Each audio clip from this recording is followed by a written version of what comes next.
योगाराम जी को ये कहना चाहिए कि एसआई भर्ती पे आप क्या निर्णय ले रहे हो, क्योंकि एसआई भर्ती पे एक काम होने वाला है, या तो बाबा किरोड़ी जीतेगा या मुख्यमंत्री भजनलाल जीतेगा, दोनों साथ नहीं जीतेंगे। मैं आपको बता दूं, तो राजस्थान का बड़ा नेता बीजेपी में कौन है ये तय होना है, उसके बाद में फिर ये प्रक्रियाएं चलेंगी। एक बात। दूसरी बात मैं ये कह रहा हूं कि राजस्थान की विधानसभा में एक क्वेश्चन लगा था कि पेपर लीक का।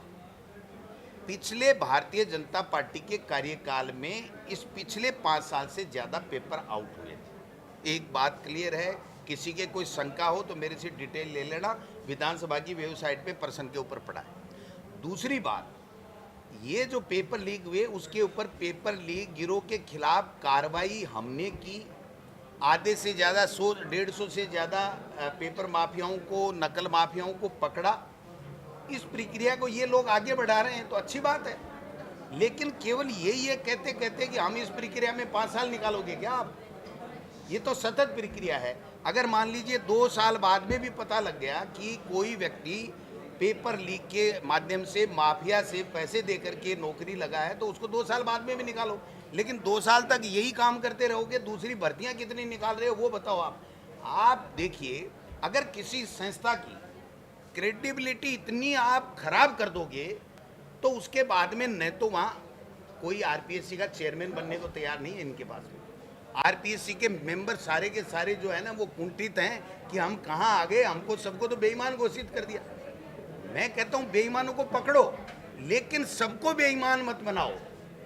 आपके पास में कोई हथियार नहीं है, आपको कोई अधिकार नहीं है कि आप पूरी की पूरी आरपीएससी में चपड़ासी से लेकर के चेयरमैन तक सब बेईमान है और कर्मचारी चयन आयोग में बेईमान है। तो फिर क्या भजनलाल जी परीक्षा कराएंगे क्या, या किरोड़ी लाल जी कराएंगे? सबसे ज़्यादा चीन के साहूकार हैं, वो कराएंगे क्या परीक्षा? तो ये संस्थाएं कराएंगी। और आप इतने ही जोरदार हो तो आप क्यों नहीं आरपीएससी का चेयरमैन ऐसा बना करके, और जो मेंबर खाली पड़े उनको एक नई जो आप सोच के साथ में और नई एक लोगों को नियुक्ति कीजिए कि ये देखो ये बेईमान लोग नहीं होंगे और ये कभी जिंदगी में बेईमानी नहीं करेंगे। इन लोगों को हमने लगाया, इन्होंने एक संभागीय आयुक्त लगाया और 4 दिन बाद में उसके छापा पटका दिया। तो फिर लगाया क्यों? जब 5 महीने से उसके खिलाफ कार्रवाई चल रही थी तो उसको लगाया क्यों? मैं नहीं कहता सही है गलत है, वो क्या है क्या नहीं है, वो तो कानून अपना काम करेगा, लेकिन मैं ये कह रहा हूँ कि इनको पता ही नहीं है। इसलिए पहले तो ये तय होना चाहिए कि सरकार चला कौन रहा है, चल कहाँ से रही है। क्या है जिले, मैंने कहा था ना, मैं चैलेंज करता हूँ इनको, एक भी जिला चेंज नहीं कर पाएंगे।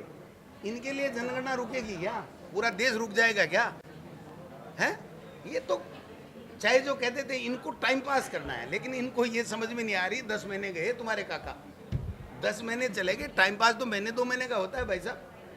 सारे ही दिन आप टाइम पास के लिए पिछली सरकार को पूरा कोसो, कोई बुराई नहीं है। आपके पास जो भी है संसाधन है, सरकार है, पुलिस है, जो गलती कर रहा है उसको आप पकड़ो, कोई दिक्कत नहीं है। लेकिन आप ये कह के हम ये कर रहे हैं, हम ये कर रहे हैं, हमने आज 2 पकड़ लिया, हमने आज 1 पकड़ लिया, इससे किसी के पेट में निवाला थोड़ी गया, नए बच्चे को नौकरी थोड़ी मिल गई, गरीब का इलाज थोड़ी फ्री में हो गया, पानी थोड़ी मिल गया।